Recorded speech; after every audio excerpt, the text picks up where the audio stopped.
Assalomu alaykum. Demak, bizda 18-muammoli savollardan biri.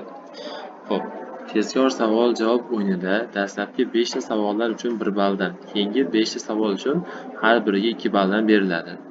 Jarayon xato javob berguncha davom etadi va xato qilgan musobaqadan chetlatiladi. Xo'p, Sardor demak jami 9 ball yig'gan, Muhammad Rasul 13 ball yig'gan.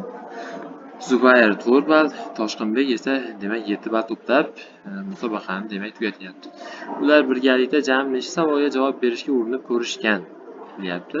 Xo'p, savolda demak Sardor jami 5 ball 9 ball to'plagan bo'lsa, dastlab birinchi bosqichda 5 ta savol berilgan va 1 balldan berilgan.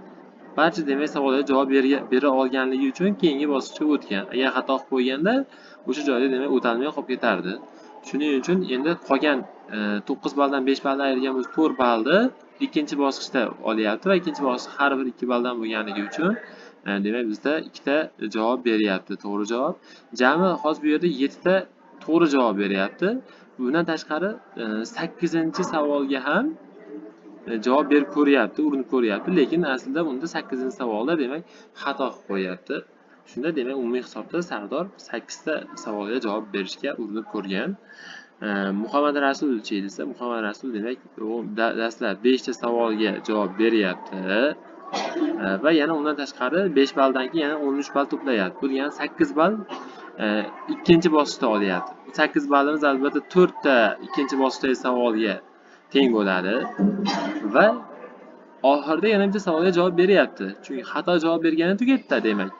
Xato javob berganda musobaqa tugaydi. Shuning uchun u 10 ta savolni barchasiga demak javob berib ko'ryapti va lekin bittasini xato ishlayapti.